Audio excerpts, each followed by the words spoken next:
Batman, issue 131. Chip Zdarsky writing with Mike Hawthorne on the art. So we're on to a new arc, got a new artist.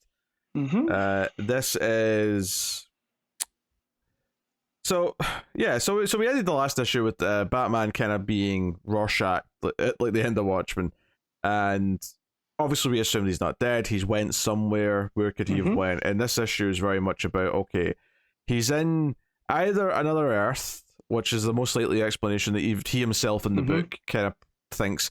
There's also a possibility here this is like just like a world that was created for him to like experience this, as opposed to it being literally another Earth. You know, there's so many like elements of it that feel like this is about like this is a world that was created for his head to be in. You know? Yeah, it feels like a Black Mercy story almost. Yeah. I'm getting kind of now. If it could be both. It could be like, oh no, he gets sent to this Earth because this Earth fit the bill for what Failsafe wanted for him. But yeah, because this is post Infinite Crisis at this point, or not Infinite, the Dark Crisis. Dark Crisis. I can see it left such an impression on you, Matt, that even though we're less than a month after the final issue, you can't remember the goddamn title of it. Yeah. But this is after, and there is a new status quo when it comes to the Infinite Earths, right? So this, and the way that they played with hyper time and different parallel, like we had in the Flashpoint Beyond, right? Where they explained how the Flashpoint place can still exist, even though it's not one of the 52 worlds. It's because it's a parallel of one of the Earths. This could easily be one of those two, How to get there is the one thing, which the backup kind of gets into. But, yeah, definitely left me a little bit confused as I was reading, and not in a bad way, just like okay, what's going on? What's Judge Dent about? What's this, this Jimbo that's talking to him? Well, I wasn't confused, I would say, in the sense that, okay, we're on a different Earth, so, everything can be different, everything can be whatever. But before we get into all the details, though, I just, like, my general feeling reading this issue was kind of like, it's funny how Zdarsky's kept doing this, but for most of the issue, I was kind of down on it, and it's not because what's there is bad. It's more just that I was like, "This is our next arc. We're going to be in an alternate Earth with Batman on his own with a bunch of weird versions of other characters. This is the next." I wasn't like, do I like this concept? Do I like that we're doing this as the next story arc? And I really wasn't sure. And then the final page kind of like, I don't know if it completely sold me on it, but I was like, you know what? Okay, I get the beat that he's playing here, and I can maybe appreciate where this is going to go and what this is maybe going to do for Batman's like arc in the story as a character. He's definitely getting into Batman's psyche, right? Like these are both of these so far that we've read from Zdarsky. I'm going to count the Zur-En-Arrh stuff from the backup that I read. It's very much about what about Gotham makes Bruce Batman, and here what is Gotham without Batman? Like what does that look like? And not like just without his presence, because you feel like there's no Robins, there's no, everything's slightly off. And is that Gotham better or worse? Yeah, I think maybe my reaction early on is to be like, I don't know if I want this. I think it's just because we do alternate versions of worlds and comics so often, and DC especially do it a lot, and we've been reading so many Elseworlds recently of DC versus vampires. This week we got Dark Knights of Steel. The Cease's been going on for a few years, that I just kind of felt like, can I be bothered learning about another version of Gotham again? Like just there's so many of these things. Well, that's not just a different version of Gotham, it's just a version without Batman, which we've seen a bunch too, So yeah, it's just one of those things. Much like the occupation of Gotham in the last arc, it was like, Zdarsky, we've done this so many times recently. I don't want this part of the story. But I will give him a point on the fact that he is kind of examining who Bruce Wayne is in a way that we don't really get in these type of stories. Like a lot of the occupation stuff with Failsafe, we kind of, sometimes it was a point to do of because Batman in a fun way. But, where we've been in Bruce's head through Zdarsky's run, and here we're getting more of that. So at least he's experimenting with what it means to be Batman and what it means to Bruce. And I do feel like Bruce will be changed by the end of this. Like we will get a little bit of a different Bruce than Sure. what we've had. And that even goes hand in hand with what Ram V is doing over in Tech, because we feel like that's a whole different version of Bruce as well. So as long as it doesn't feel too much like editorial, because that was the other thing is I feel like he's being able to tell the stories. It's almost like Tech is kind of the main book right now, and this feels like not a sideways or whatever, but like Zdarsky can do this. Let's go off in the main Batman book to a different Earth, because Ram B is doing the stuff that he is with Gotham in that book. But it feels wholly Zdarsky so far. I would say it's not like I don't feel like this was an editorial mandate.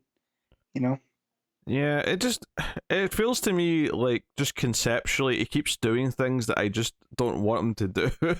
For the plot ideas, even if there's definitely been value in some of the issues. I think the worst part of the failsafe stuff was the last couple issues of it. So unfortunately, I don't know if I'd say it stuck the landing. Whereas here we'll see how it goes, and there's some interesting elements here. The idea that Bruce doesn't have to hide his identity because he doesn't exist here, so who gives a shit? He's got like a skeleton version of Jim Gordon talking to him who can hear his narration, like his thoughts, which definitely implies that no one else can see him and that he's just in Batman's head. This is just like a imaginary friend in his head that's commenting on everything as he's doing it.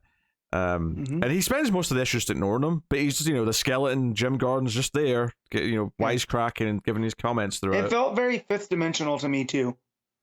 Like he felt a little bit like one of the imps. So not saying that he is or not, but there was some of that fourth wall breaking kind of stuff where Jimbo's commenting on what Bruce is seeing in a meta type way, which is kind of nice. And that's what I mean by confused. Maybe that's not the word I'm looking for, but like there's a lot going on that I can't really piece. And I think that makes it fun to read, at least. Like I wasn't expecting a skeleton Jim Gordon, in this Earth. Yeah, so we get like a sort of the harsh police force in this world where Harvey Dent is this sort of venom-fueled, muscly version who walks around in an outfit that's very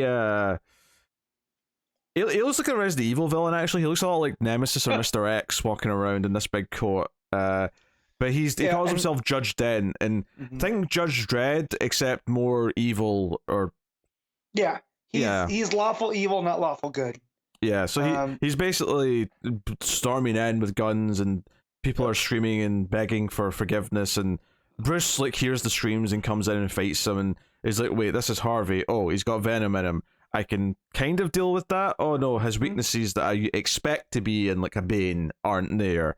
This is a different kind of venom, and so we get this is the big action scene in the middle of the issue. Well, there's that, and too, I just want on Judge Dent, like I think it's a cool look too. How he has half of his face painted, so we still get the Two-Face vibe, but it's just slightly off.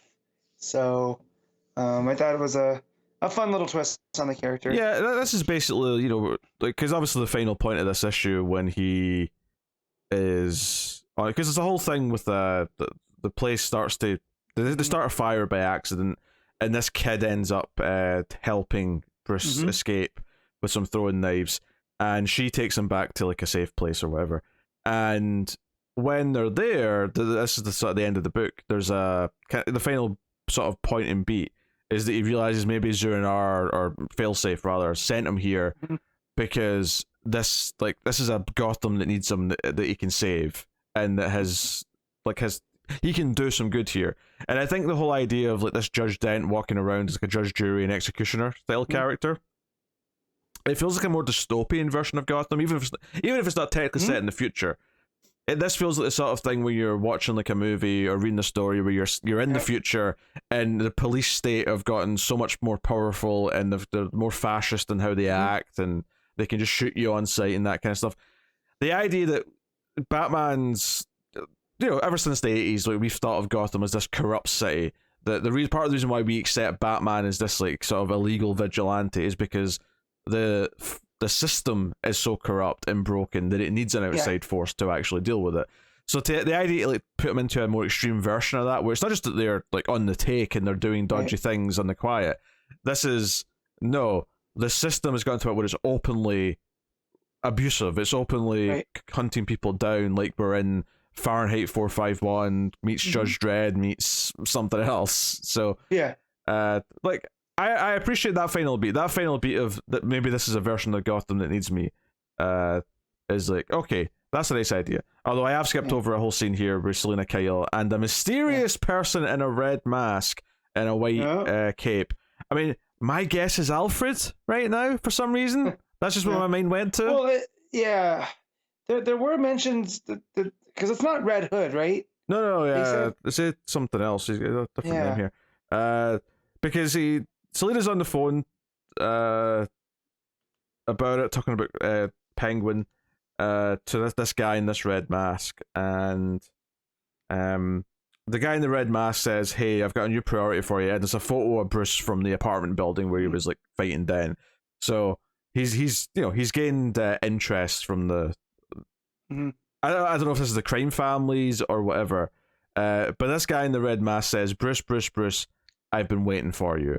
And I immediately just, basically because of like his size, structure, and the idea that he's been waiting for Bruce, just made me think it was Alfred. This was this Earth's Alfred, but I have no idea. Like, that's just a guess. It looks like he's experimenting on like inmates at Arkham or something like that. Yeah. Different meta, because they've got different things going on. Like, one's got like a red chest and it looks like they've got whatever, and then there's another one that's got like sort of like blue heat vision coming from his eyes. But these patients are all strapped to tables like behind them, so it looks like he's up to all sorts. Yeah, they call him Red Mask, right? That's so it's kind of like a Red Hood, Black Mask combo. I mean, I suppose it could be the Jason Todd of this world, but but why does he know who Bruce is, right? Like, well, that's why I'm thinking it's Alfred, because I'm thinking if Bruce did exist here and died at a young age, they don't confirm any of this in this issue. Bruce just assumes that, okay, I'm dead here, like I don't exist here anymore. So it would make sense that whoever recognizes him and knows who Bruce is would be someone who knew him earlier on in his life, right? So my mind went to Alfred, or Bruce just never came back to Gotham, right? Like maybe he did die in his training, and this is, oh sure, I don't know, something along those lines. He went off to train to become Batman, but failed. And he never came back, right? So I'm sure someone that is familiar with Bruce. Yeah, I'm sure. Like, if nothing else, this is definitely going to answer what happened to the Bruce of this Earth. Like, there's no way that's not coming up for sure. So for sure. Yeah. So we'll see. It was obviously a well enough written issue. I think the art, obviously, Jimenez is great, so it's kind of a shame to lose him. But the art here is solid. It's not bad art at all. Yeah, no. I mean, compared to Jimenez, it feels like a little bit of a drop, but it's not like. If it was a little more house style, I guess. It would be the way I'd put it. It's perfectly readable. There's nothing, I don't have issues with faces or proportions or any of that type of stuff. No, the skeleton.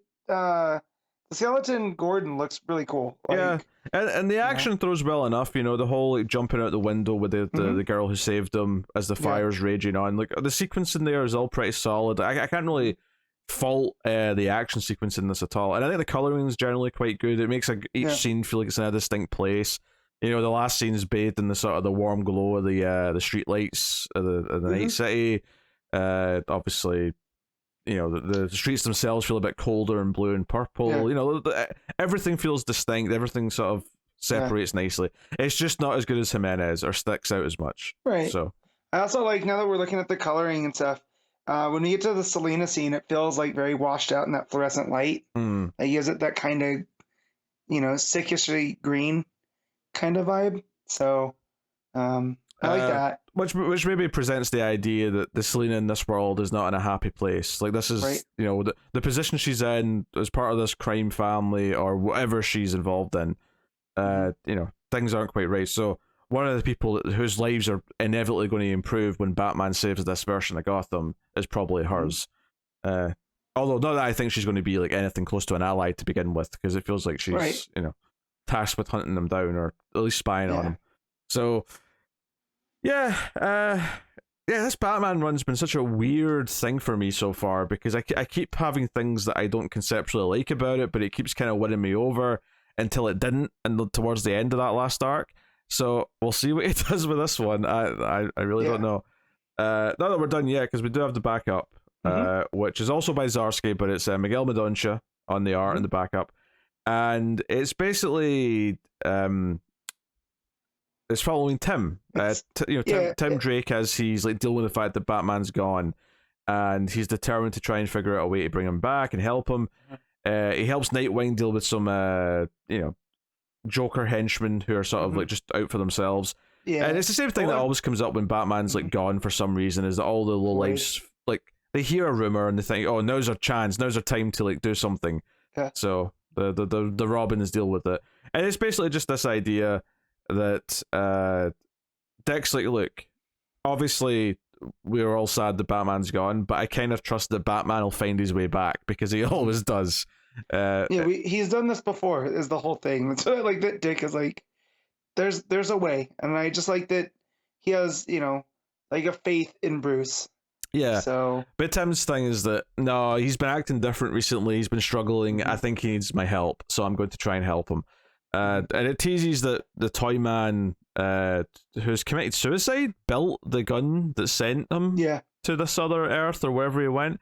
And again, the fact that it's Toyman, it maybe further fuels the fire that it's not a real other Earth, and it's more just like a creation, because he creates things. Admittedly, he hasn't in the past created like worlds that feel real, but it would fit the idea that these are all toys in a toy box or something, Yeah, because at the opening, there's a tease of Toyman where he says, he breathes. There's no Superman, no Arkham, no doctors trying to make names with their ludicrous diagnoses. And all of this, and which suggests that Superman also doesn't exist in this world. They're toys for everything, and he's their god. And then we don't get really back to any of that. And we get the John and Tim interacting, and then we get back towards the end where we have like a is that John there, where it says next Toy Soldiers with. Like, is that a mannequin? Like, what is that? Like, it's weird, but that's the next Toyman, because it looks like he's in the fortress, because Toyman killed himself, but he left some clues. This is John. So, like, I assume this is like one of Toyman's like toys, replicas. Yeah. If I was to guess based on that panel alone and the dialogue, maybe he's left some clues. Is that maybe this is going to be like they're going to talk to one of his toys who can maybe give them some information, because like he'll know some basic facts or something. That'd be my guess. But that's the only thing that gets us back to Toyman from there. There's no like thread going through, but it is really about Tim, and I do like that. I like that we're getting the focus, and Tim almost has a Bruce-like obsession with getting Bruce back. I do think Zdarsky writing the backup right now and it being set in the real world, or the real Gotham, whilst the main story's in this alternate Gotham, is a smart move, because it means you still get to keep tabs on what's going on, and it still feels like it's part connected to the real world. Because one of the problems with you send a character off to another Earth for like an arc is it can just feel a little bit like this could be skippable. Like you might be able to just come back after this, and it would be like you never missed it. So this makes it tethered a little bit, which I think is smart. All right, Matt, what are you giving Batman 131? So I'll give the main story a 7, the backup a 7.5. So I'll round down and give the whole issue a 7. Yeah, I'll just rate the whole issue. I'll give it a 7 as well. I do think it's good. I think it's well written. I think the art's solid enough, and I like the point that it seems to be trying to make in this story by the time I got to the end. But I do have some misgivings about doing an alternate Earth, doing an alternate Gotham. Like, I feel like we do this a lot, and I can't help get that out of my head a little bit. So I'll give it a 7, because it's not bad by any means. So we'll see how it goes.